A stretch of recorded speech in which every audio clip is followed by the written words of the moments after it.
আবার আমন্ত্রণ রাজকাহনে, সাথে আছি নবনীতা চৌধুরী। নিবেদন করছে শাহ সিমেন্ট। মূল আলোচনায় যাবার আগে চলুন জেনে নেই মার্কেন্টাইল ব্যাংক সংবাদ শিরোনাম। সব দলের অংশগ্রহণে রোববার অনুষ্ঠিত একাদশ জাতীয় সংসদ নির্বাচনে 2/3 আসনে সংখ্যাগরিষ্ঠতা পেয়ে টানা তৃতীয়বারের মতো সরকার গঠন করতে যাচ্ছে আওয়ামী লীগ। নির্বাচন কমিশনের ঘোষণা করা ফলাফল অনুসারে 298টি আসনের মধ্যে সর্বোচ্চ 259টি আসনে এককভাবে জয়লাভ করেছে ক্ষমতাসীন আওয়ামী লীগ। স্বাধীন বাংলাদেশে 1973 সালের প্রথম নির্বাচনের পর নৌকার এটাই সবচেয়ে বড় জয়। নৌকার অভাবনীয় এই জয়ের বিপরীতে ভরাডুবি হয়েছে জাতীয় ঐক্যফ্রন্ট গড়ে নির্বাচনে আসা বিএনপি।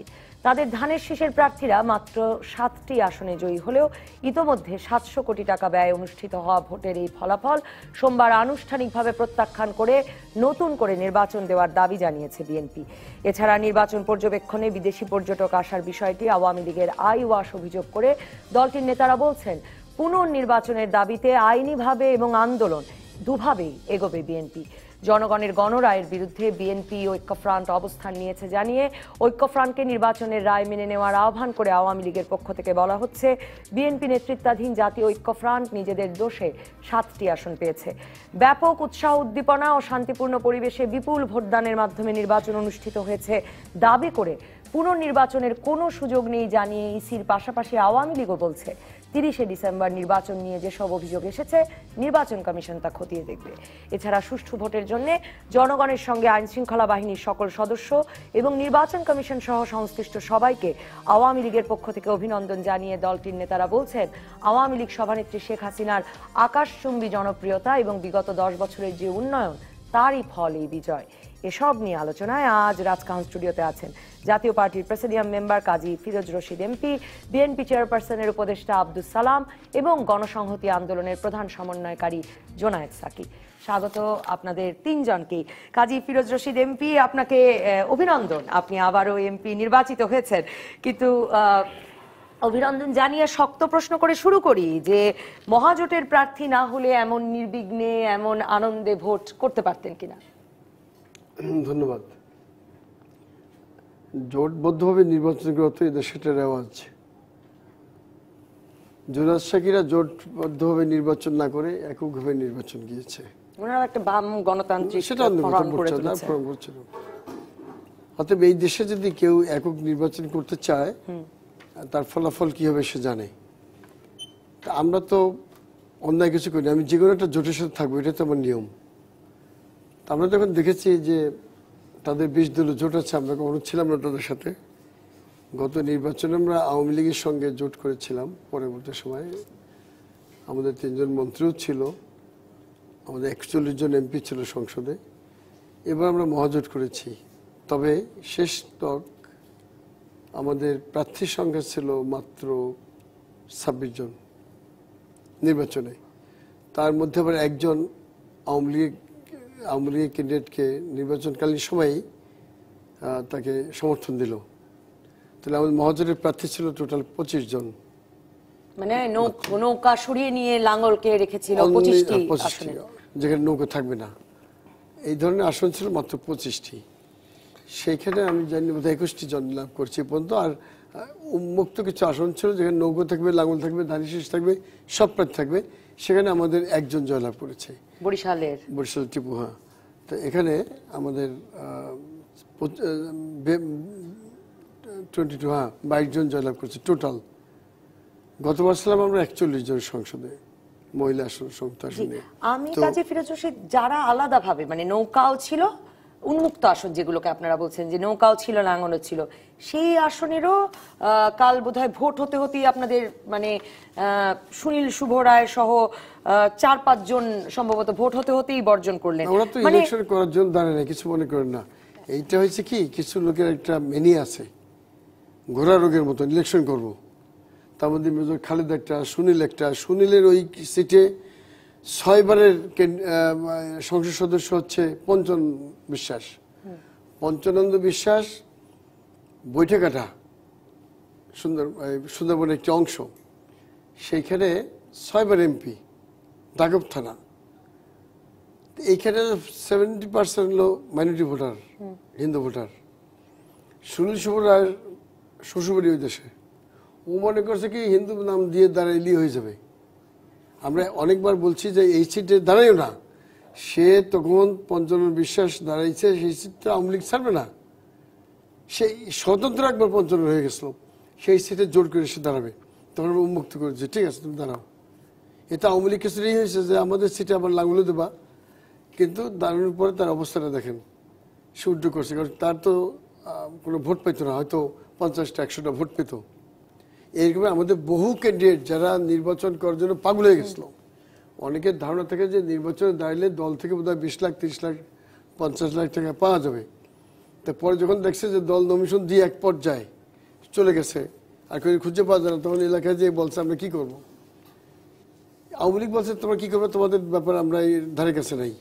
তখন তারা আওয়ামী লীগের সমর্থন দিচ্ছে, কেউ নীরবে সটকে পড়েছে, তাদের কিন্তু মার্কেট থেকে গেছিল। এখন দেখেন যে শুল্ক হয়তো ভোট পাইছে, অর্থাৎ এরা প্রত্যেকটা দলের জন্য বিপর্যয় ডেকে আনে। আপনি যে প্রশ্ন করতেছিলেন যে নৌকা না হলে, আপনি নৌকার সমর্থন না পেলে, আপনি তো লাঙ্গল নিয়ে করেছেন, শুনেন সবাই জাতীয় পার্টি সকলেই লাঙ্গল নিয়ে করেছে, তারপরও আমার প্রবলেম ছিল, আমি ঢাকা 6, হ্যাঁ এটা কোতোয়ালি সূত্রাপুর, উনি তো ভালো জানেন। আমি আপনার কাছে একদম আপনার আসনের আমি আসলে আজকে সকলের কাছে সকলের আসনের বিষয়টি জানতে চাই। আপনার সঙ্গে ঐক্যফ্রন্টের অ্যাডভোকেট সুব্রত চৌধুরী ছিলেন, সেখানে আসছে, তিনি বেরোতে পেরেছিলেন কিনা, তার কি অবস্থা, সেগুলো নিয়ে আলাপ করব। বলতেছি আমি আলাপ করব, সেটা নিয়ে আসি আপনার কাছে। আমি যেটা বলতেছি, আপনি যে বলতেছিলেন যে এই যে ঐক্যের রাজনীতি, অর্থাৎ আপনারা যদি নৌকা না করেন, তা আপনার তো নৌকার আর লাঙ্গল একই হয়ে গেছে, যেখানে লাঙ্গল সেখানে নৌকা, যেখানে নৌকা সেখানে লাঙ্গল, এটা একই হয়ে গেছে। কিছু মুক্ত আসন রাখছিলাম, কিন্তু সেই আসন আমরা, নৌকা আর লাঙ্গল একই হয়ে গেছে, এই মহাজোট করেই তো 2008 থেকেই আছেন আপনারা। আমি এরপরে আপনার কাছে যখন আসবো তাহলে ওই প্রশ্নও জানতে হবে যে তাহলে এবার বিরোধী দল কে হবে, কারণ আব্দুল সালাম আপনি তো জানেন যে আপনাদের মহাসচিব এরই মধ্যে বলেছেন যে এই পুরো ফলাফলই আপনারা প্রত্যাখ্যান করছেন, কাজেই মানে যে কজন জিতেছেন তাদের নিয়ে শপথ নেওয়ার কোনো প্রশ্নই ওঠে না। আব্দুল সালাম, আপনাকেও আসলে অভিনন্দন, আপনাকে অভিনন্দন এই কারণে যে আপনি জানেন যে মানে আপনার সঙ্গে এই টেবিলেও অনেকবার কথা হয়েছে, কি রহস্য যে অনেক বড় বড় নেতারা রাস্তায় বেরোতে পারলেন না, রাজপথে নামতে পারলেন না, তারা নাকি ঘর থেকেই বেরোতে পারলেন না। আপনি বেরোলেন, আপনার স্ত্রী বেরোলেন, আপনারা ক্রমাগতভাবে নির্বাচনী প্রচারে থাকলেন প্রচারণার প্রথম দিন থেকে। আপনার নির্বাচন কমিশনের থেকে ফেরার পথে, আমার মনে আছে নির্বাচন কমিশন থেকে ফেরার পথে আপনার এক সহকারী গ্রেফতার হয়ে গেল, আপনি আবার গেলেন নির্বাচন কমিশনে নালিশ করতে, কিন্তু আপনি মাঠ ছাড়লেন না, মাঠে থাকলেন কি করে? আপনাকে ধন্যবাদ। আজকের অনুষ্ঠান যারা দেখছেন তাদেরকে আমার পক্ষ থেকে, আমার নেত্রীর পক্ষ থেকে ধন্যবাদ জানাই, এবং আর ঘন্টাখানেক পরে নববর্ষ, ইংরেজি নববর্ষের শুভেচ্ছা জানাই। আসলে আমি যেটা বলবো যে ভোটটা আমি করার চেষ্টা করেছি মনপ্রাণে, এবং ভালোভাবেই করার চেষ্টা করেছি, সেই কারণে মাঠে ছিলাম। এবং আপনারা জানেন যে কয়বার আপনাদের সাথে কথা হয়েছে আমি বারবার বলেছি যে ভোট করার পরিবেশ নাই, ভোট করার পরিবেশ এই অর্থে নাই, অর্থাৎ আমি নামলেই গ্রেপ্তার, এবং আমি না নামলেও আমার কর্মী নেতারা কোনোভাবেই মাঠে নামতে পারছে না। এবং দেখেন সবচেয়ে বড় যেটা, যে আগে আমি বলেছি যে আমি যদি কোনো এলাকায় গণসংযোগে যাই, ওই এলাকায় রাত্রে গ্রেপ্তার বেড়ে যায়। যেমন আমার এলাকায় একটা ভোটের এলাকা আছে বসিলা, সেই আদাবর মোহাম্মদপুরের একটা সাইডে, সেখানে আমার ওই এলাকার সভাপতি আমার বলল, ভাই আপনি না আসলেই তো ভালো হতো। আমি ওই জুম্মার নামাজ পড়লাম, এলাকায় গণসংযোগ করলাম, ওই দিন থেকে মানে পুলিশ বাড়িতে বাড়িতে হামলা বেড়ে গেল। আমার আদাবর দুই এলাকায় গেলাম, গরিব মানুষ কিছু আছে, দেখা গেল যে আমার সাথে স্বতঃস্ফূর্তভাবে সে মিছিলে আসলো বলে একজন মাছ বিক্রেতা, ওই দিন তাকে গ্রেপ্তার করা হলো। আমার সাথে মিছিলে আসলো বইলা ওইখানকার মহিলাদের কয়েকজনকে নোটিশ দেওয়া হলো যে 24 ঘন্টা সময় দিলাম, তোমাকে এলাকায় ছেড়ে চলে যেতে হবে। অর্থাৎ এই যে একটা, এই অবস্থার মধ্যে আমি মাঠে থাকার চেষ্টা করেছি। এবং আমরা আমি টেলিভিশনেই আপনার প্রচারণা দেখছিলাম, এবং টেলিভিশনে মানে আপনার সাথেও আবার সব সময় আপনি লোকও পেলেন একরকমের, মানে আপনি যে ভয়াবহ মানে যেরকম প্রতিকূল অবস্থার কথা বলছেন তার মধ্যে লোকও পেলেন। হ্যাঁ, আমি চেষ্টা করেছি। তাই আমার যেটা আশা ছিল যে আসলে অন্তত যেহেতু ইভিএম এ ভোট, এবং সেই ভোটটা হয়তো ঠিক মতো হবে, কিন্তু সবচেয়ে দুঃখের বিষয়টা হলো যে আসলে দেখা গেল যে সকাল থেকেই মানে ভোর 7টা থেকেই তারা শুরু করলো তাদের মহড়া, কোনোভাবেই মানে আমার পুলিং এজেন্ট যাতে গেটের কাছাকাছি না যেতে পারে তাদের সেইভাবে মারধর করে বের করে দেওয়া হলো। আবার কিছু কিছু জায়গায় ঢুকে গেল, ঢুকে যাওয়ার পরে 10টার পরে তাদেরকে বাই ফোর্স বের করে দেওয়া হলো। আর এখানে সবচেয়ে বড় যে জিনিসটা আমি বলতে চাই যে আসলে ইভিএমে ভোট যখন পড়ে সেটা কিন্তু কন্ট্রোলে বসে দেখা যায় যে কয়টা ভোট কোন দিকে পড়লো। এখন তারা যখন দেখলো যে 11টা 12টা পর্যন্ত আমার ভোট পরিমাণ বেশি, তখন কিন্তু বিভিন্ন স্কুলগুলোকে বন্ধ করে দেওয়া হলো, অর্থাৎ ভোটিং কাজটি বন্ধ, ঢুকতেই পারবে না। এবং আমি নিজে কয়েকটা জন আমি বলতেই পারি, যেমন কিশলয় স্কুল মোহাম্মদপুরে একটা আছে, আমার লালমাটিয়া গার্লস কলেজ আছে, কিশলয় স্কুলে আমি যাই দেখলাম যে পুরা গেট মেইন গেট বন্ধ করার পর আমি যাওয়ার পরে সেখানে যে শান্তি নিরাপত্তা পুলিশ দাঁড়ানো ছিল, তারা বললো কি ভাই গেট বন্ধ করো, না স্যার বন্ধ না। আমি দেখতেছি বন্ধ, সাথে সাথে খুলে দিল এবং বাইরে মিছিলের মতো মানে ভোটাররা দাঁড়িয়ে আছে এবং ভোটাররা সে সময় আমাকে হাত নেড়ে বললো যে আপনাকে ধন্যবাদ জানাই যে আমরা ভোটের দিনও মানে পুরো সক্রিয় ছিলেন। ভোটে সেখানে যাওয়ার পরে তারা আমাকে বললো যে আপনাদের ধন্যবাদ জানাই যে আপনার কারণে আমরা ঢুকতে পারছি। ভিতরে খালি, ভিতরে তারা কি করতেছে জানি না। পরে যেটা জানলাম যে আসলে সেটা হচ্ছে ইভিএম এ কিছুই আছে, যদি মনে করেন যে কারো ভোটার না মিলে তাহলে অ্যাসিস্ট্যান্ট প্রিজাইডিং অফিসার যিনি দায়িত্বে থাকেন ওই কক্ষের, তার থাম দিয়ে ভোট দেয়া যায়, অর্থাৎ উনি থাম দিলে সেটা রেগুলারাইজ হয়ে যাবে এবং ভোটটা দেয়া যাবে। এতে পরবর্তী পর্যায়ে ওরা 12টার পর থেকে ওই কাজই তারা করেছে। মানে আমার থাম্বের সাথে না মিললে, আমার বুড়ো আঙ্গুলের সাথে না মিললে প্রিজাইডিং অফিসার দিতে পারবে, প্রিজাইডিং অফিসার থামে দেয়া যাবে। ওই সেটাই দিয়েছে। আপনি নিশ্চিত? আমি নিশ্চিত, আমি নিজে গিয়েছি সেখানে, বলেছেন যে হ্যাঁ ওনারটা মিলতেছে না, এখন আমি মিলছে না প্রবলেমের কথা আমরা অনেক এইভাবে দিয়েছে। এবং তারপরে দেখেন আরেকটা হলো যে ওইখানে রেসিডেন্সিয়াল মডেল যে কলেজ বিশাল সেন্টারটা, ওটা সকাল থেকেই বন্ধ রাখলো। পরে যখন আমি যখন বললাম যে মহিলাদের বললাম যে তোমরা যাও, জোর করে ভোট সেন্টারে ঢুকার চেষ্টা করতে হবে, পরে ওরা যখন হাউকাউ করলো তখন তারপর সেন্টার খুলে দিল।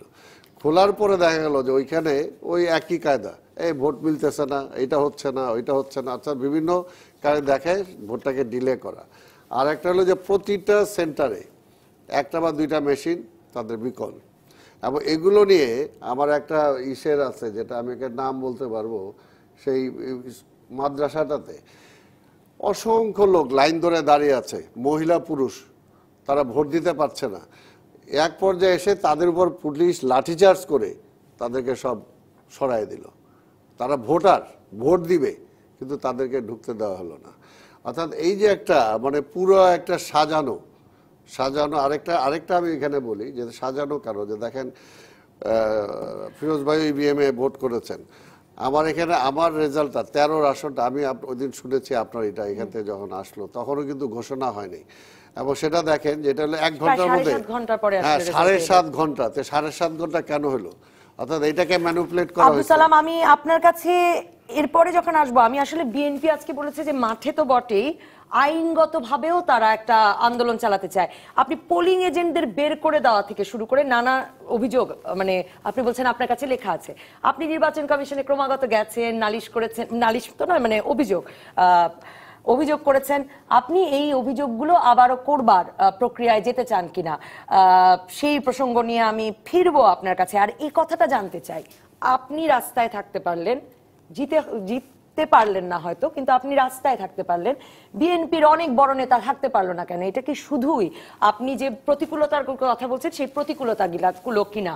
জোনায়েদ সাকি, আপনার কাছে আপনার অভিজ্ঞতা জানতে চাই। আপনিও মাঠে ছিলেন, অভিযোগ করেছেন, সংবাদ মাধ্যমে বলেছেন নানা প্রতিকূলতার কথা, মাঠে ছিলেন, কিন্তু ভোটের দিন ভোট চলাকালীন বর্জনও করেছেন।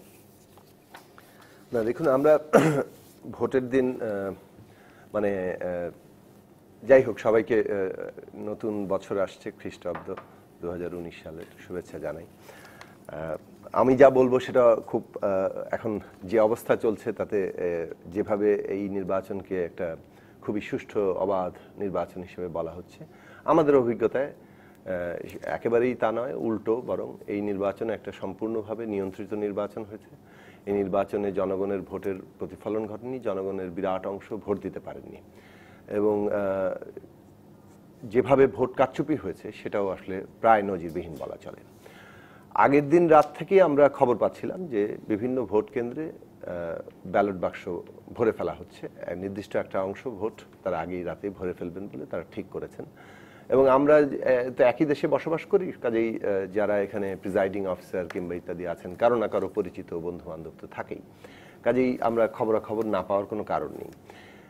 এই জিনিসটা আছে। তবু আমরা ভেবেছিলাম যে তাহলে একটা অংশ ভোট মানে ভরে রাখবে, কিন্তু বাকি অংশটা হয়তো রাতে ভরে ফেলেছে একদম প্রিজাইডিং অফিসারের কাছ থেকে শুনলেন, কিন্তু আপনারা ওই কেন্দ্রে গেলেন না, বা আপনার এজেন্ট ঢুকতে পেরেছিল সেই কেন্দ্রে, যে কেন্দ্রে কথা আপনি বলছি তো সকাল 7টা থেকে আমাদের তো এজেন্টদের যাওয়ার কথা যখন তখন যেতে হবে। এটা তো আসলে শোনা হচ্ছে মানে হচ্ছে যে এই জিনিসগুলোতে আমার হাতে তো ক্ষমতা নেই, কিংবা আইন শৃঙ্খলা বাহিনী কিংবা প্রশাসনও নেই। কাজেই যেভাবে যে প্রক্রিয়ার মধ্যে দিয়ে এটা হচ্ছে সেই প্রক্রিয়ার মধ্যে দিয়ে আসলে চাইলেই সবকিছু আমার কথাটা আমি বলি, যা ঘটেছে তা বলি, আর যা ঘটে নাই সেটা বলতে পারবো না। যা ঘটেছে আপনি বলছেন, আপনি একদম আপনার পরিচিত প্রিজাইডিং অফিসারের কাছ থেকে শুনলেন যে বাক্স ভরে ফেলা হয়েছে, খুবই সুনির্দিষ্ট অভিযোগ। তো তাহলে পরের দিন সেই কেন্দ্রে আপনার পোলিং এজেন্ট ঢুকলে তো প্রথম কাজ করবার কথা বাক্স খালি কিনা সেটা দেখে ভোট শুরু করবার কথা, সেটা করতে পেরেছিলেন কিনা? আমি সুনির্দিষ্ট অভিযোগের সুনির্দিষ্ট সমাধান জানতে চাই। প্রথমত সকালবেলা যখন আমরা আমাদের পোলিং এজেন্টরা ঢোকার মানে চেষ্টা করেছে, সকাল 7টা থেকেই পোলিং এজেন্টকে ঢুকতে দেওয়া হচ্ছে না। আমরা সেখানে যাওয়ার চেষ্টা করেছি, কয়েকটি জায়গায় শেষ পর্যন্ত ঢোকানো গেছে। আমাদের নির্বাচনী এজেন্ট গিয়ে আমি মানে পোলিং এজেন্টকে ঢোকাতে পেরেছেন। তার কিছুক্ষণ পরে আবার 1 ঘন্টা, কোনো কোনো ক্ষেত্রে 2 ঘন্টা পরে খবর পাওয়া যাচ্ছে তাদেরকে বের করে দেওয়া হয়েছে। এটাগুলো একটা পর্যায়ে। আর দ্বিতীয়ত হচ্ছে যে আমাদের নির্বাচনী এজেন্ট বেশ কয়েকটি কেন্দ্রের অনেকগুলো প্রায় 100-এর উপরে বুথ তিনি ঘুরে দেখেছেন। সেখানে অনেকগুলো জায়গায় তিনি প্রকাশ্যে সিল মারতে দেখেছেন। এবং আমরা যে শেষ পর্যন্ত যে 2-1 পোলিং এজেন্ট থাকতে পেরেছিলেন তাদের কাছ থেকে আমরা শুনেছি যে পোলিং কিভাবে মানে ব্যালট সিল মারা হচ্ছে এবং সেগুলো ঢোকানো হচ্ছে। অনেক ভোটাররা এসে যে অভিযোগ করেছেন যে তাদেরকে বাধ্য করা হয়েছে মানে ভোট সিল কোথায় মারা হচ্ছে সেটা দেখার জন্য, এবং তাদের পছন্দ অনুযায়ী যদি সিল না হয়ে থাকে সেক্ষেত্রে তারা হয় কেড়ে নিয়েছেন অথবা বলে ঘোষণাও দিয়েছেন যেটা গণনার মধ্যে পড়বে না। তো এই অভিজ্ঞতাগুলোর মধ্যে দিয়ে আমরা গিয়েছি। সকাল থেকে আমরা দেখেছি আওয়ামী লীগ তো একটা বড় রাজনৈতিক দল, তো আওয়ামী লীগ বড়রা তাদেরও বিরাট সমর্থক আছে। তারা তাদের ভোটারদের যাদের সংগঠিত করে অনেককেই আনতে পেরেছেন এবং যার ফলে লাইনের জায়গাটা ছিল। তো সেই জায়গাগুলো মানে লাইনে তারা দাঁড়িয়েছেন ছিল, কিন্তু অন্য ভোটাররা আসতে পারেননি, আসতে দেওয়া হয়নি। তার জন্য যে ভীতির এবং আতঙ্কের পরিবেশ সেই জায়গায় যাই, এই অভিযোগটি আমরা শুনছি, অনেক দর্শক লিখছেন, আপনিও বলছেন। আসলে অন্য ভোটারদের কি করে আটকায় সেটি একটু শুনবো আপনাদের মুখ থেকেই। আর কাজী ফিরোজ রশিদ এমপি, আপনার কাছে শুনবো যে একটা নিয়ন্ত্রিত ভোট করে জিতে এলেন কিনা। একটা বিরতির পর ফিরে এলাম রাজকাহনে। কাজী ফিরোজ রশিদ এমপি, আপনার সঙ্গে আলোচনা শুরু করেছিলাম যে মানে নৌকা সাথে না থাকলে নির্বাচন করাটা আপনার জন্য এতটা সহজ হতো কিনা। যে কঠিন পরিস্থিতির কথা আব্দুল সালাম এবং জোনায়েদ সাকি বলছেন, সেই পরিস্থিতি আপনাকেও পড়তে হতো কিনা? ধন্যবাদ। কিছুটা অসুস্থ ঢাকা 6-এ অ্যাডভোকেট সুব্রত চৌধুরীও কিন্তু বলছিলেন যে তিনি বেরোতে পারছেন না। আমি বলে দিচ্ছি সবই আপনাকে খুব অল্প কথায়। আমি প্রথমে ধন্যবাদ জানাই একদম প্রথমে যে আমার ঢাকা 6 কোতোয়ালি, সূত্রপুর, বংশাল, ওয়ারী এবং আমাদের গেন্ডারিয়া 5টা থানা এবং খুবই পুরাতন শহর এটা গেঞ্জিপাড়া। এখানে প্রচুর ভোটার, 3 লক্ষ ভোটার। তো এখানে আওয়ামী লীগ আমার পক্ষে না থাকলে ইলেকশন করতে পারতাম না। আওয়ামী লীগ, যুবলীগ, ছাত্রলীগ, মহিলা আওয়ামী লীগ, স্বেচ্ছাসেবক লীগ, জাতীয় পার্টি সমস্ত দল একসাথে আমার পক্ষে কাজ করেছে এবং দিন রাত। আমি এভারেজ 6 ঘন্টা 7 ঘন্টা হেঁটেছি। কয় মাইল হেঁটেছি এটা আপনারা আজ করতে পারেন, এভরিডে বিরাবিরভাবে। তো এটা আমার পক্ষান্তরে আমার যিনি বিপক্ষে দাঁড়িয়েছেন সুব্রত বাবু, উনি হইল বিএনপির ক্যান্ডিডেট না, উনি একটি দল করেন, এটা মানুষের জানতো এনজিও। পরে শুনছে এটা রাজনৈতিক ফ্রন্ট হয়েছে, দল হয়েছে, মানে গণফোরাম। এটা তো কোনো দল না, কারণ আওয়ামী লীগ, বিএনপি, জাতীয় পার্টি, ওনার দল, এইভাবে কোনো দলের নাম কেউ শুনে নাই ওনার দলটা। তারপরে শুনে কি যে আমাকে বলছে যে একজন এনজিও থেকে দাঁড়িয়েছে বিএনপির, আমি আর বুঝতে পারি। পরে শুনে কি যে সুব্রত বাবু, তা উনি মেসির জার্সি পরে যদি কেউ মেসির মতন খেলতে চায়, রোনাল্ডোর জার্সি পরে যদি ওইটি খেলতে চায় তো হবে না। আর বিএনপির জার্সি কার গায়ে? ধানের শীষ পেয়েছিলেন। আরে ধানের শীষ আল্লাহ তো বলি তো মেকি, আমি যদি মেসি জার্সি পরি, আমি তো মেসি জার্সি পরে নেমে গেছি 10 নম্বর খেলতে, এটিকে মানবে? তাই বিএনপি আলাদা জিজ্ঞেস করলাম, সালাম ভাই তো আছেন পাশে, সব বিএনপি আমি চিনি, সব A to Z। মানে আপনার এলাকার? হ্যাঁ। আমি বললাম যে কি করবেন, কয় যে ভাই এটা তো আমি বিপদের অবস্থায় পড়ছি, আমরা তাকে চিনিও না, যে কাউকে আমাদের উপর চাপাই দিলে আমরা তো রেড কার্ড দেখাই দেবো, যাতে ভবিষ্যতে এই ধরনের সুবিধাভোগীরা কোনো সুবিধা না নিতে পারে। কারণ বাশার সাহেবের বিরুদ্ধে 54টা মামলা আমি নিয়ে এসেছি কপি নির্বাচন কমিশনে। খোকাস ভাই দাঁড়ালেন, আমার বন্ধু মানুষ জানেন। হ্যাঁ, ওই এলাকাটা তো আসলে সাদিক হোসেন খোকার এলাকা না? একদম। এবং ওনার ছেলে দাঁড়াবেন বলে তার একরকমের ছেলে প্রস্তুতি ছিল। দাঁড়াইছে এবং এসে গেছে। হ্যাঁ। আমি পত্রিকাও দেখেছি, টেলিভিশন দেখেছি, সাদিক হোসেন খোকা সাহেবের ছেলে দাঁড়িয়েছে। তো ও তো আমার নিজের সন্তানের মতন, ছেলের মতন। আমাকে একজনে বলে দিল আমার বন্ধু যে ওকে নিয়ে আমি আপনার বাসায় আসবো, আমাকে সালাম করবে। আমি আমার বউকে বললাম কি স্ত্রীকে যে ভালো পুডিং টুডিং বানিয়ে রাখো, বাচ্চা ছেলে দাঁড়াবে, খাওয়াইটাই ওকে বিদায় দিতে হবে। ও তো আমার সন্তানের মতো, আমি তো কিছু বলবো না। চট করে দেখলাম যে নমিনেশন চেঞ্জ। সুব্রত বাবু ভালো, উনি একটা পোস্টার ছাপালে তো দিবেন, এখানে হেরিকেন মার্কার, আম মার্কা, ওনার মার্কা ছিঁড়ে ফেলেছেন। আমি ছিলাম, দেখেন পোস্টার থাকলে একটা পোস্টার দিত, আমার বাসায় পাঠিয়ে দিত, আমি লাগিয়ে রাখতাম যে ভাই আমি আপনার অফিসে লাগিয়ে রাখেন একটা। কিন্তু একটা পোস্টার তো ছাপাই নাই উনি, লিফলেট ছাপাইছে, আমি পেপারের মধ্যে পাইছি। ওই পেপার দেয় না, এইটার মধ্যে আমি পাইছি লিফলেট। এইটা দিয়ে ইলেকশন করা যায় না। ইলেকশন ওনারা করেন, নির্বাচন হচ্ছে গণরায়, জনগণ যার পক্ষে থাকবে, যার বেশি শক্তি থাকবে সেই নির্বাচন দাঁড়াইতে পারবে। শক্তি পরীক্ষা, শক্তি মানে আপনার জনবল, জনবল থাকতে হবে আপনার।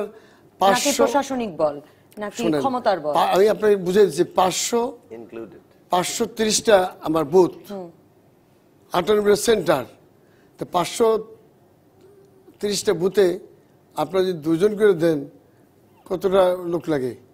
1000 বেশি লোক লাগবে। 1000 লোক কি আছে কি ওদের? আর বিএনপি সেন্টারে কয়জন করে লোক? মানে 2 জন, মানে সিলেক্ট মেয়েটা। এখন প্রশ্ন হচ্ছে বিএনপি আমরা রিস্ক নিতে চায় না, যে আমরা রিস্ক নেব কার জন্য? খোকবার জন্য নিতাম, সালামের জন্য নেবে, বাসার সাহেবের জন্য নেবে। কিন্তু এই লোকের জন্য রিস্ক নিয়ে আমাদের মামলা, তার মামলা কেমন দেখবে? আমার তো দল করে নেই। এই একটা। দ্বিতীয় হচ্ছে কি, বিএনপির এই বড় বিপর্যয় ঘটার কিছু কারণ আছে। কারণটা হলো কি, প্রথম ওরা বলে গেছে আগাগোড়া যে আমরা ম্যাডাম খালেদা জিয়া এবং তারেক রহমান ছাড়া আমরা নির্বাচন যাবো না, এবং এই নির্বাচন হতে পারে বাংলা মাটিতে। ও ইন্টারেস্টিং, আপনার কাছে এই নিয়ে আসবো। আপনি তো ভেবেছিলেন বিএনপি নির্বাচনেই আসবে না। আমি আগাগোড়া বলেছি। হ্যাঁ, আগাগোড়া বলেছেন। বিএনপি নির্বাচনে গেল। এখন মির্জা ফখরুল ইসলাম আলমগীর কিন্তু বলেছেন যে 2014তে এই কারণে ওনারা যান নাই। আমি এর উত্তরটা একদম আপনি মনে করিয়েছেন। আমি আপনার কাছেই আসবো এই প্রশ্নটা নিয়ে, যে আব্দুল সালাম জানতে চাই যে অনেক জায়গায় আসলে বিএনপির এরকম অ্যাডভোকেট সুব্রত চৌধুরীর মতো নাম না জানা, হঠাৎ অক্টোবর মাসের 13 তারিখ থেকে আপনাদের সঙ্গী হওয়া প্রার্থী যেমন দাঁড়িয়েছেন, মানে পত্রপত্রিকায় খবর এসেছে এমনকি মাহমুদুর রহমান মান্নার সাথে বিএনপির নেতাকর্মীরা নাই বগুড়ায়, তিনি এজন্য বেরোতে পারছেন না। আমি আপনার কাছে সেই প্রশ্নটা যে কেন বিএনপির নেতাকর্মীরা বেরোতে পারলো না, আমি যদি আমার এলাকার কথা বলি, আমি কদিন ধরে বলছি, আজকে নাম বলেই বলি, যে আন্দালিব রহমান পার্থ, তিনি তরুণ সমাজের কাছে অত্যন্ত জনপ্রিয়। তিনি খুবই মানে সবাক টকশোতে, যখন সংসদে ছিলেন তখন সংসদেও। তাকে তার একটা আসলে লিফলেট আমরা পত্রিকার ভিতরেও পাই নাই, এবং অনেকেই গুলশান এলাকার শিক্ষিত জনগোষ্ঠীর অনেকে জানতেন না যে কে আসলে ধানের শীষের প্রার্থী। যারা বেরোলেন না কেন? একটা জিনিস, কিন্তু যে কথাটা আমি এর আগেও বলছি, এখনো বলি, যে আসলে আমাদেরকে একটা বৈরী অবস্থায় নির্বাচন করতে হয়েছে, এবং সেটা আমার এলাকায় সবচেয়ে বেশি ফেস করেছি। আমি বারবার যেটা বলেছি যে প্রশাসন, পুলিশ, যে আমি যেটা মনে করেন যে আমি যে এলাকায় যাই, যেটা একটু আগে বললাম, গ্রেপ্তার, আর বাসায় বাসায় তো আছে, ইভেন কোনো হোটেলে বসে, কোনো রাস্তায় বসে যে আলোচনা করবে সেটা পর্যন্ত তারা পারে নাই। আমি নির্বাচনে নামার পরে হয়তো মসজিদে একটা নামাজ পড়লাম, নামাজ পড়ার পরে যখন আমি বের হয়ে যাচ্ছি পিছন থেকে আমার দুইজনকে তুলে নিয়ে গেল। এই জিনিসগুলো হয়েছে।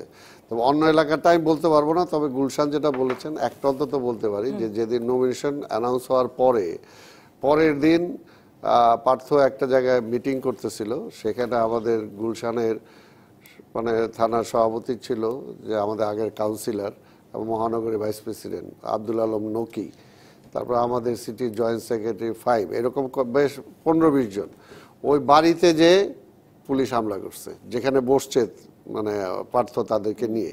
তো কোনো রকম পার্থ তাদেরকে বুঝিয়ে সুঝিয়ে কিছু লোককে বিদায় করতে পারছে, কিন্তু আব্দুল আলম নকি সহ সিটির ভাইস প্রেসিডেন্ট এরকম 7-8 জনকে ওইখান থেকে গ্রেপ্তার করে নিয়ে গেল।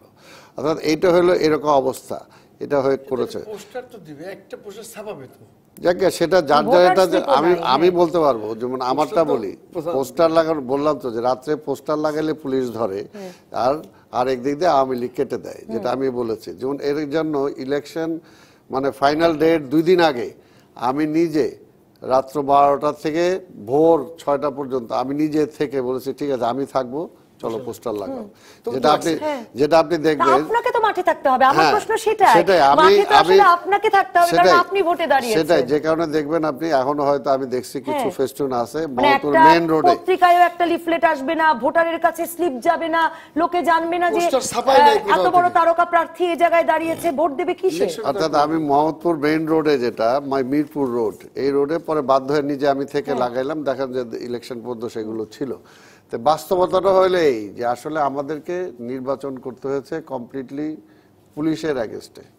অর্থাৎ এইখানে আমি আমার এলাকায় বলেছি যে আওয়ামী লীগকে আমি যতটুকু ফেস না করেছি, ফাইনাল ডেতে আওয়ামী লীগ, ফাইনাল ডেতেও তারা কাউকে দাঁড়াইতে দেয় না, আওয়ামী লীগ তার অঙ্গ সংগঠন মিলে সবকিছু তারা দখল করে নিয়েছে, কিন্তু এর আগ পর্যন্ত পুলিশের বিরুদ্ধে আমাকে ইলেকশন করতে হয়েছে। তো এটা হলো বাস্তবতা। এই নির্বাচনটা তো এর আগে আমরা গত নির্বাচন আমরা শুনেছিলাম যে পুলিশ এক সিনিয়র কর্মকর্তা বলেছিলেন যে আমরাই তো আওয়ামী লীগকে ক্ষমতা এনেছি। এইবারও তারা দাবি করতে পারে, এইবারও পুলিশ প্রশাসন দাবি করতে পারে, আর সাথে নির্বাচন কমিশনকে নিয়ে তারা দাবি করতে পারে যে এবারও দলকে ক্ষমতা এনেছেন তারা। কারণ তাদের যে অবস্থা, কারণ আমি মনে করি যে আপনি যেটা একটু আগে বললেন যে ভোটাররা মেইন স্কুলের গেট যতটুকু খোলা ছিল প্রথম তো ঢুকতে, সেখানে আওয়ামী লীগ এবং পুলিশ যৌথভাবে তারা গেট কন্ট্রোল করেছে। কাকে ঢুকতে দিবে, কাকে ঢুকতে দিবে না, কোন ভোটার ঢুকবে কোনটা ঢুকবে না, এগুলো তারা নিয়ন্ত্রণ করেছে। আমি নিজে যাই কয় জায়গায় থেকে আপনি কে তখন পুলিশ ভাই আপনি সরেন আমার সামনে সেগুলো সরিয়ে দিয়েছে। অর্থাৎ এইভাবেই তারা টোটাল ইলেকশনটাকে তারা কন্ট্রোল করেছে এবং সাথে পুলিশ তাদেরকে সহযোগিতা করেছে। আমি কি একটু এইটা শুনে, কারণ জোনায়েদ সাকি এই প্রসঙ্গটা এনেছেন, আপনাকে আমি যথেষ্ট সময় দেবো, কিন্তু আমি কাজী ফিরোজ রশীদ এই জিনিসটা কি করে আসলে পুলিশ, আর এটা অনেকের কাছেই এই অভিযোগ যে বিএনপির প্রার্থীদের বিএনপির ভোটারদের ভোট কেন্দ্রে ঢুকতেই দেওয়া হয়নি, এটা কি করে মানে করা সম্ভব? জোনায়েদ সাকির কাছে আগে শুনে আপনার কাছে উত্তরটা নেব নাকি নাকি আপনি আগে বলবেন? মানে জোনায়েদ সাকি এই অভিযোগটা তুলেছেন, আসলে এটা কি করে করা যায়? না দেখুন, আওয়ামী লীগ আমি যেটা বলেছি যে আওয়ামী লীগ তো একটা বড় রাজনৈতিক দল এবং তাদের অলিতে গলিতে মানে তারা নির্বাচনের ক্ষেত্রে ধরেন এক একটি ওয়ার্ডে মানে শতাধিক অফিস, এবং এটা আসলে গুণে শেষ করা মুশকিল।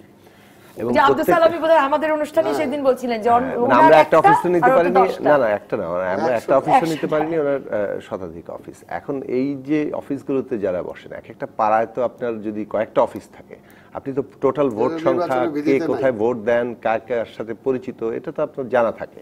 ফলে মানুষজন তো সাধারণভাবে তারা চেনেন, ফলে তারা কিন্তু যাদেরকে সন্দেহ করছেন যে ইনি ঠিক তার নিশ্চিত নন ভোটার, তাদের ক্ষেত্রে তারা নানান ধরনের, এমনকি যারা মধ্যবিত্ত কিছুটা শিক্ষিত, যারা অতটা যোগাযোগ মানে আজকাল ফ্ল্যাট বাড়ি তৈরি হয়েছে, তাদেরও অনেকে চ্যালেঞ্জ হয়েছেন। আমি সেই অভিজ্ঞতা থেকেই বলছি যে তারা আমাকে ফোন করে জানিয়েছেন যে তারা চ্যালেঞ্জ হয়েছেন, তাদের দেখতে বাধ্য করা হয়েছে, তারপরে হয় তাদের এটা মানে নিয়ে নেওয়া হয়েছে অথবা মানে বলা হয়েছে যে কাউন্ট হবে না, ইত্যাদি নানান অভিজ্ঞতা। এখন এগুলো আসলে মানে এই বিষয়গুলো শুনে আপনি কি মানে ইয়ে করবেন তা না। আমরা যেটা আসলে যে জিনিসটা যে অভিজ্ঞতার মধ্যে গেছি সেটা হচ্ছে যে নির্বাচনে জনগণের ভোট দেওয়ার যে অধিকারটা, জনগণ যে স্বতঃস্ফূর্তভাবে ভোট দিতে পারবেন সেই সুযোগটা আসলে ছিল না। কেননা ধরুন একটা দল যখন দুইটা দলের মধ্যে প্রতিদ্বন্দ্বিতা চলে এবং তাদের শক্তি ভারসাম্য যদি কেউ বেশি শক্তিশালী কেউ কম থাকে, তারপরও মানে একটা আইন শৃঙ্খলা বাহিনী কিংবা প্রশাসনের কাজ থাকে যে সেখানে ন্যূনতম একটা পরিবেশ সৃষ্টি করা, যে সবাই এসে যেন ভোটটা দিতে পারে।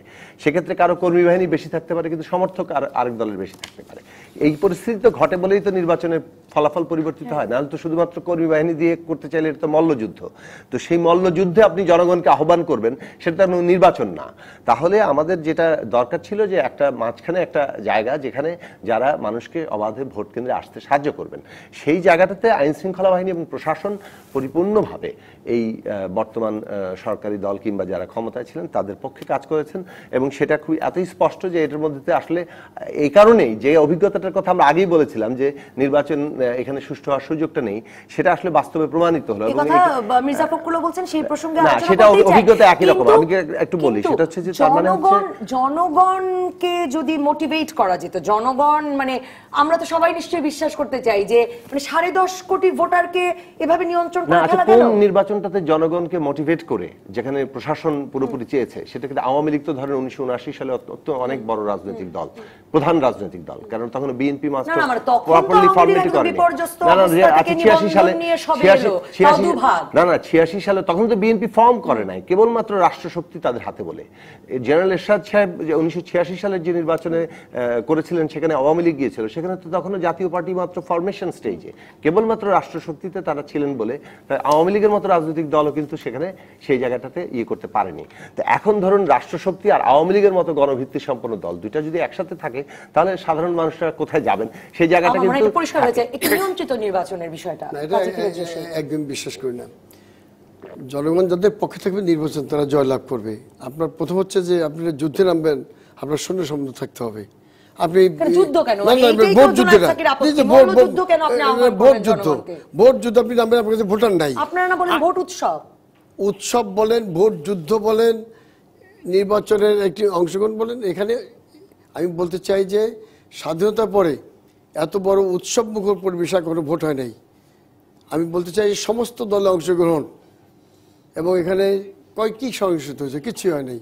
এত বড় শান্তিপূর্ণ নির্বাচন। 15-16 জন মারা গেছেন, আবার এর মধ্যে 10 জনই আওয়ামী লীগের। শোনেন, এর চেয়ে অনেক বেশি মারা গেছে, 67 জন মারা গেছে আমাদের ইউনিয়ন পরিষদ নির্বাচনে, শতাধিকের বেশি পড়ে। এবং কত মামলা এখানে তা হয় নাই। এখানে প্রশ্ন হচ্ছে যে এইবার নির্বাচন বিপর্যয় কেন ঘটলো। প্রথম থেকে আমি আপনাকে বলতে চাই যে বিএনপি নির্বাচনটা খুবই অনিশ্চিত ছিল। মাঠের কর্মী যাদের মধ্যে শতাধিক মামলা রয়ে গেছে, 50, 60, 30টা মামলা, তারা চায় নাই যে বেগম খালেদা জিয়া এবং তারেক রহমান সারা নির্বাচন আসুক। তার নির্বাচনকে চাপ হিসেবে ব্যবহার করতে চেয়েছিল, বলছিল যে আমরা নির্বাচন যাব, উইদাউট খালেদা জিয়া আমরা নির্বাচন যাব না, এই চাপ দাও। কিন্তু বিএনপি একটি পাগল হয়ে গেল ইলেকশনের জন্য। তারা যেভাবে সরকারের সাথে দেন দরবার করে তারা নির্বাচনে এসে গেল। কি বললো যে আমরা নির্বাচনে একটা খালেদা জিয়ার মুক্তির জন্য নির্বাচন আসলাম। নির্বাচনে আসলে মুক্তি দেবে, তো নির্বাচন হয়ে গেছে, কালকে আজকে মুক্তি আনতে গেল। এটা এখন প্রশ্ন হচ্ছে মানে অনেকে তো বলে আসছিল 2014 নির্বাচন না করেই বিএনপি ভুল করেছে। সেই 2014 সালের নির্বাচনে এই অবস্থা ছিল না, করলে ভালো করতো। এখন আপনি ভুলকে যদি 14 বার আপনি বলেন যে আমরা ভুল ছিল না, তাকে বিশ্বাস করবে না। ইতিহাস একদিন বলতে ব্যাস না হোক। ওনারা তো গলাবাজি করে অনেক কথা বলছে, এইটা সাধারণ কর্মীরা গ্রহণ করে। তারপরে ইলেকশন আসলো, বলে যে আমরা ডক্টর কামাল সাহেবকে নিয়ে আসছি জার্সি পরাইয়া, উনি আছেন সাথে, কিন্তু পিছে রয়ে গেছে জামাত। এই জামাত যদি থাকে, আপনার যে নতুন ভোটার তারা কিভাবে ভোট দেবে জামাতকে? কারণ যতই বলুক জামাত আমাদের সঙ্গে নাই, ডক্টর কামাল এসে গেছেন বিএনপির সাথে তো সবচেয়ে বড় জোট জামাত। আবার কালকে প্রেস রিলিজ দিয়ে ভোট বর্জন করেছে, ভোটের মাঝামাঝি তাদের 22 প্রার্থীকে উঠিয়ে যদি জামাতকে ওটা বলতো যে জামাত ইন্ডিপেন্ডেন্ট ইলেকশন করবে, এই জামাত যদি ইন্ডিপেন্ডেন্ট ইলেকশন করতো, ওনাদের হয়তো ভোটটা দিয়ে দিত, তার ভোটের মাঠে এমনি থাকতো, তাতে কিন্তু ওনাদের লাভ হইতো। ওনারা অন্তত 40টা আসন পেতো জামাত না থাকলে। এই সাধারণ ভোটাররা বলছে জামাত যেখানে আছে আমরা ভোট দেবো না। আরেকটা শেখ হাসিনা আমরা একটা বিরতিতে আমাকে যেতেই হবে আমি আব্দুল সালামের কাছে ফিরতে হবে বিরতির পর, আমাকে একটা বিরতিতে যেতেই হবে। আমার কথা শেষ করতে বললাম না, আমি শেষ বলতে চাই যে নির্বাচনটা কৌশলে খেলা। শেখ হাসিনা কৌশলের কাছে, দূরদর্শিতার কাছে, বিচক্ষণের কাছে ওনারা হেরে গেছেন। ওনাদের তাই শেখ হাসিনা বলছেন যে উন্নয়ন দেবো, অগ্রগতি দেবো, শান্তি দেবো, কর্মসংস্থান কি দেবেন বলেছিলেন আপনারা আব্দুল সালাম, যে কারণে ভোট দিতে হবে আপনাদের, এই প্রশ্নটা নিয়ে আমি ফিরি আপনার কাছে একটা বিরতির পর। ফিরে এলাম রাজকাহানে। আব্দুল সালাম, আপনি উত্তর দিতে চাইছিলেন। আমার উত্তরটা হলো এই যে কথাটা আমরা বারবারই বলে আসছি যে আসলে কোনো দলীয় রাজনৈতিক সরকার ক্ষমতায় থাকলে সেখানে প্রশাসন বলি, পুলিশ বলি, নির্বাচন কমিশন বলি, কেউ নিরপেক্ষ হতে পারে না। এটা বারবার বলে আসছি। তো সেম আমি বলতে চাই যে আজকে যদি বিএনপি ক্ষমতায় থাকতো তাহলে বিএনপির এই অবস্থায় ভোট হতো। আজকে আওয়ামী লীগের পক্ষে যেটা হয়েছে, বিএনপি ক্ষমতায় থাকলে সেম প্রশাসন, same election commission, same police, তারা একই আচরণ করত। আর আমি যে কথাগুলো বলছি এই কথাগুলো আওয়ামী লীগ বলতো। এর জন্যই বলতেছি যে আসলে আমরা কোনো দিক আগাইনি, আমরা পিছিয়ে গেছি। আজকে দেখেন সিইসি বলতেছে 80%-এর বেশি ভোট পড়ছে। আবার আমি এটা 100% জানা না, তবু শুনছি যে 2-1টা জায়গাতে নাকি 100% ওভারও ভোট হয়েছে। এটা আমি কনফার্ম না, এই কাজে কেউ চ্যালেঞ্জ করলে আমি বলতে পারবো না। আর আরেকটা যেটা যে আমার এখানে ভোট পড়েছে 40-এর একটু বেশি। এই যে একটা অবস্থাটা যেটা আমি বলছি যে এখানে ঢাকা 6ও 40-এর মতো পড়েছে না, ইভিএম এর দুটো আসনেই। হ্যাঁ, ইভিএম এর ঢাকার দুটো আসনেই 40-এর মতো। এই জন্যই বলবো যে আমাদের এখানে, আমার এখানে রিয়েল তারা ভোটারদেরকে ভোট দিতে দেয় নাই। এটাই হলো প্রমাণ যে ভোটারদেরকে ভোট দিতে দেয় নাই, ভোট যেতে দেয় নাই। যারা গিয়েছে তাদেরকে ফিরিয়ে দিয়েছে, এমনকি পুলিশ দিয়ে মারধর করে পর্যন্ত তাদেরকে ফিরিয়ে দিয়েছে, যেটা একটু আগে বললাম। তো ফিরোজ ভাইয়ের সাথে আমি একমত যে বর্তমান প্রধানমন্ত্রীর কৌশলের কাছে আমরা হেরে গেছি। এটা তো অবশ্যই, উনি যে কৌশল করেছেন সেই কৌশলের পাল্টা কৌশল আসলে আমরা সেখানে পারি নাই, সেই কারণে হেরে গেছি। তবে এই হেরে যাওয়া কিন্তু গণতন্ত্রে হেরে যাওয়া। এটা উনি ক্ষমতায় গেছেন ঠিকই, আমি বলি।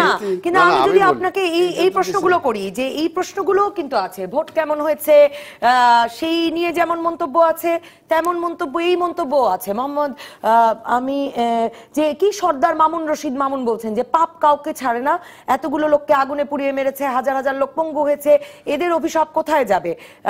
তারপর আবার এতিমকে মারলে সরকার। মেহেদী হাসান বলছেন রাজাকার শেষ করার জন্য যা করা দরকার সব করতে হবে।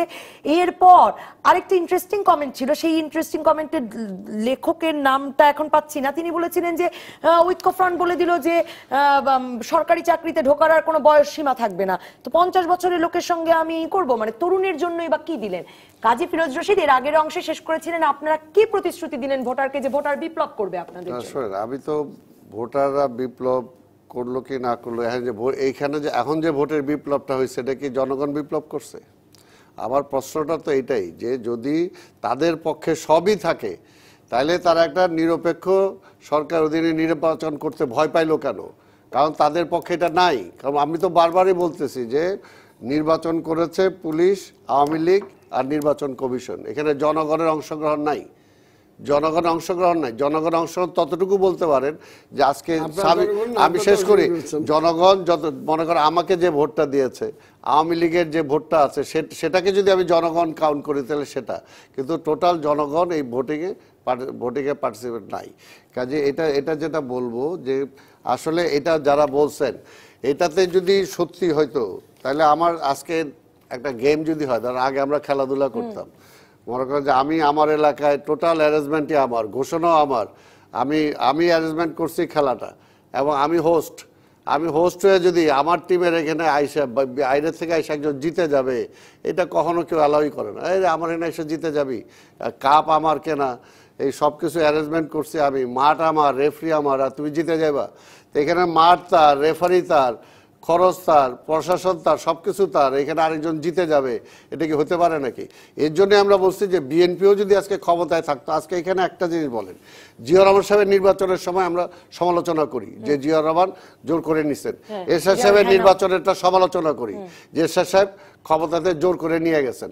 তাহলে উনি আজকে শেখ হাসিনা ক্ষমতায় আছেন, ওনারটা জোর হবে না, ওনাদেরটা জোর হবে, এটা তো ঠিক না। জোর হইলে সবারটাই জোর, আর যদি ক্ষমতা থেকে ছাইরা নির্বাচন করে তখনই বোঝা যাবে যে ফেয়ার নির্বাচন, আদারওয়াইজ জনগণের রায় কখনো জোনায়েদ হতে পারে সাকি, আমাদের অনেক দর্শকই এই সুরে প্রশ্ন, যে ফরহাদ মিনার বলছেন যে নবনীতা আপনি বুঝতেছেন না কেন, মানে আমি একটা ভোট দিয়ে আমার পরিবারকে অসহায় অবস্থায় কেন ফেলবো।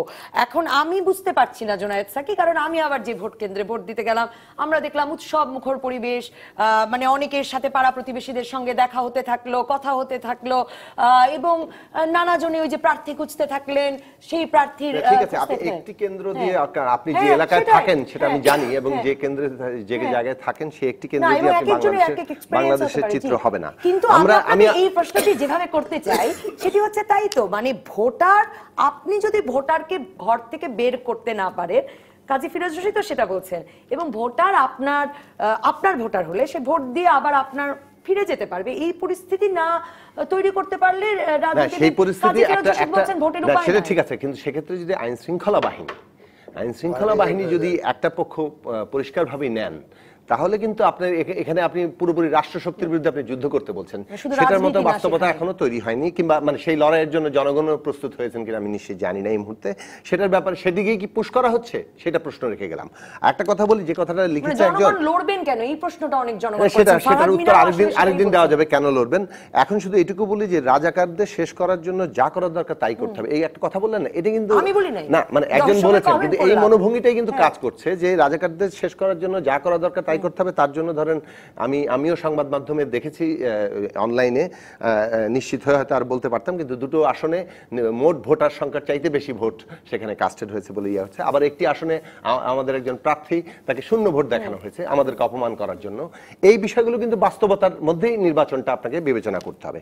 এখন ধরুন, মানে আমি মনে করি যে এই যে ট্রুথ ম্যানুফ্যাকচার করা হচ্ছে, মানে সত্য উৎপাদন করা হচ্ছে, এবং সেই বাকি যেসব সত্য যেগুলো আসলে মানুষের সামনে পড়েছে যখন সে ভোট দিতে পারেনি, অথবা তাকে তার সামনে বাধ্য করা হয়েছে যে তার সিল মারতে, কিংবা বিরাট অংশ যেটা সত্য তার বিপরীতে তো ট্রুথ ম্যানুফ্যাকচার করা যায়, ম্যানুফ্যাকচার হচ্ছে। যেমন সংবাদ মাধ্যমকে যেহেতু মানে অবাধভাবে কাজ করতে দেওয়া হয়নি, ভোট কেন্দ্রে ঢুকতে দেওয়া হয়নি, কিংবা নানান ধরনের বিধিনিষেধ আগেই আরোপ করে রাখা হয়েছে, সেই আরোপের মর্মার্থটা এখন খুব পরিষ্কারভাবে বোঝা যাচ্ছে যে এই কাজগুলো যে হবে এবং এই কাজগুলোকেই শেষ পর্যন্ত বিরাট ভোট উৎসব, বিরাট 80% ভোট এইগুলো বলা হবে, সেই জায়গাটাকে আসলে করার জন্যই সংবাদ মাধ্যমের উপরে এই পরিমাণ বিধিনিষেধগুলো আরোপ করা হয়েছে। এখন আমাদের যেটা অভিজ্ঞতা হয়েছে যে বিরাট অংশ ভোটাররা অসম্মানিত হয়েছেন, কারণ তারা তাদের ভোটাধিকার চর্চা করতে পারেননি, তারা ভোট দিতে গিয়ে নানানভাবে হয়রানির শিকার হয়েছেন। আবার বড় অংশ বা একটা অংশ তো আওয়ামী লীগের ভোটার, যাদের দলীয় সাংগঠনিক পরিচয় কিংবা নানান সম্পর্কের মধ্যে দিয়ে গেছেন, তারা হয়তো ভোটটা দিতে পেরেছেন। সেই জায়গা থেকে যে জিনিসটা বলবো যে এই নির্বাচনের মধ্যে দিয়ে বাংলাদেশে যে বিভাজনের জায়গাটা, সেটা আসলে কোনো রিকনসিলিয়েশন কিংবা একটা ধরনের সমঝোতার জায়গার মধ্যে একটা গণতান্ত্রিক প্রক্রিয়া সেটা তৈরি হলো না, বরং এটাই প্রমাণিত হলো যে দলীয় সরকার, সেটা বর্তমান প্রধানমন্ত্রী শেখ হাসিনা, তার অধীনে তিনি যেটা বলেছিলেন যে তিনি একটা সুষ্ঠু নির্বাচন দেবেন, সেটা তিনি দিতে পারেননি। বরং তার বিজয় হয়েছে ঠিকই, কিন্তু এই বিজয়ের মধ্যে দিয়ে আওয়ামী লীগের যে গৌরব, সে গৌরব প্রতিষ্ঠিত হয়েছে বলে আমরা মনে করি না, বরং জনগণের মধ্যে যে পরাজয় কিংবা অসম্মানের বোধ আছে, এই বোধটা আসলে মানে এই স্মৃতি আকারে টিকে যাবে, এটাই হয়তো ভবিষ্যৎ লড়াইয়ের পুঁজি হবে। বিরাট অংশের জনগণ ভোট দিতে না পারলে আসলে ভোটে উতরে যাওয়া যায় কিনা? ভোট ভার্সেস, শুনেন, এগুলো তো ঠিক না। ভোট হচ্ছে একটি প্রতিযোগিতা, অংশগ্রহণমূলক প্রতিযোগিতা, সবাই অংশগ্রহণ করেছে, প্রতিযোগিতা হয়েছে। 70 নির্বাচন হয়েছিল পাকিস্তানি এলএফের অধীনে, বঙ্গবন্ধু করেছিলেন। সেই নির্বাচন হলো কেন? পাকিস্তানি বৈষম্যের বিরুদ্ধে, অন্যায় অত্যাচারের বিরুদ্ধে স্বাধীনতার ডাক, ভিতরে একটা স্বাধীনতার গন্ধ ছিল যে আমরা যদি এই অন্যায় অবিচারের প্রতিকার করতে চাই তাহলে আওয়ামী লীগে ভোট দেবো স্বাধীনতার পক্ষে, তাহলে স্বাধিকার থেকে স্বাধীনতা আন্দোলন, তাই কিন্তু বঙ্গবন্ধু করে গেছিলেন। এই অত বড় বিজয়তা কিন্তু এর চেয়ে বেশি ভোট পড়েছিল, মাত্র 2টি আসন আওয়ামী লীগ হারিয়েছিল পাকিস্তানে। আর এইবার 2018 সালের নির্বাচন তারই কন্যা শেখ হাসিনার অধীন হইল। এবার মানুষ কেন ভোট দিচ্ছে? উন্নয়নের পক্ষে, অগ্রগতির পক্ষে, শান্তির পক্ষে এবং কর্মসংস্থান। মনে করছে উন্নয়ন যদি হয়, দেশের অগ্রগতি যদি হয়, ইন্ডাস্ট্রি যদি ভরে যায়, তাহলে মানুষের সবার কর্মসংস্থান হবে। আর মানুষ কি চায়? শান্তি চায়। আমি এলাকায় ঘুরছি, পুরানো শহরে কোন মানুষ টাকা চায় না। আমাদের পানির অভাব ছিল, পানি দিয়েছেন, আমরা এখন শান্তি চাই বাবা, আমাদের কাছে টাকা চাই না। আমরা এখানে পাড়া প্রতিবেশীরা, একটা পুরানো শহর মানে সব একটা গ্রাম, সবাই সবাইকে চেনে, অতএব আমরা শান্তি চাই। এখানে কোনো অশান্তি হয় নাই। ভোটে যে অশান্তি হওয়ার কথা, কোনো বিএনপি কর্মীদের সাথে আমার দেখা সাক্ষাৎ হয়েছে, তারা বলছে, আমি আলাপ করেছি, বলছে কি যায় আমরা চিন্তা করছি আপনাকে ভোট দিতে পারি, কারণ আমরা চাই যে একটা ভালো লোককে ভোট দেবো। আমরা চাই যে যাকে ভোট দিলে যে কখনো প্রতিহিংসার রাজনীতি করবে না, আমাদের বিরুদ্ধে কোনো অন্যায় আচরণ করবে না, আমরা তাকে ভোট দেবো। অর্থাৎ তারা কিন্তু সবাই পলিটিক্যাল, মানে পলিটিক্যাল লোক এসে বলছেন যে তারা লাঙ্গলে ভোট দিতে পারে, আপনি মহাজোট না লাঙ্গলে ভোট দেওয়া বলছে কি যে আমরা এমন একটা লোককে চাই যে লোকটা দেশের উন্নয়ন করবে, অশান্তি করবে না, প্রতিহিংসার রাজনীতি করবে না, আমার বুদ্ধি অহেতুক হস্তক্ষেপ করবে না। আমার হাট বাজার এটা সেটা কোথাও তুমি হাত দিই না, আমি খুব ক্লিন পলিটিক্স করি আমার এলাকায়। অতএব সেই জন্য তারা বলছে কি যে আমাদের কোনো আপত্তি নেই, কিন্তু একটি কথা আমাদের দিতে হবে যে আপনি নির্বাচনের পরে জানি যে শান্তি থাকবে, অশান্তি সৃষ্টি না হয়। আচ্ছা গেল একটা। আর নির্বাচন কোনো তামসার ব্যাপার না। আপনি দাঁড়ালেন বড় একটা কি নাম পোস্টার লাগাইয়া নাম দিলেন একটা দলের, ইলেকশন করলে হাঁটাহাঁটি করলে জনগণ ভোট দেবে। জনগণ কেন ভোট দেবে? হয় হারবে না জিতবে। এদের ছাড়া জনগণ খামাখা ভোট দেয় না। ওই নীতি আদর্শের রাজনীতি অনেকে কেসে এসেছে। এখন কি আদর্শ, কি নীতি? আমার দেশ উন্নয়ন হবে কিনা, পদ্মা ব্রিজ হবে কিনা, আমার মেট্রো রেল হবে কিনা, আমি পদ্মা ব্রিজের নিচ দিয়ে টানেল হবে কিনা, আমি পায়রা বন্দর পর্যন্ত যেতে পারবো কিনা। জনগণ এইটা চায়। পায়রা বন্দর আশেপাশে 20 কিলোমিটারে কোনো জায়গা খালি নেই। জনগণ কিনছে, কেন কিনছে? সব ব্যবসায়ী গিয়ে দেশি বিদেশি, ওখানে ইন্ডাস্ট্রি হবে, লক্ষ লক্ষ কর্মসংস্থান হবে, তা মানুষ ভোট দেবে না কেন? অসংখ্য ধন্যবাদ জুনায়েদ সাকি। নিশ্চয়ই ভোট নিয়ে আরো আলাপের সুযোগ হবে। এরপর এই ভোটের সমীকরণ, আগামীতে সংসদ, সব নিয়ে আলাপ হবে। অসংখ্য ধন্যবাদ আব্দুল সালাম, অসংখ্য ধন্যবাদ কাজী ফিরোজ রশিদ এমপি। আপাতত বিদায় রাজকাহন থেকে।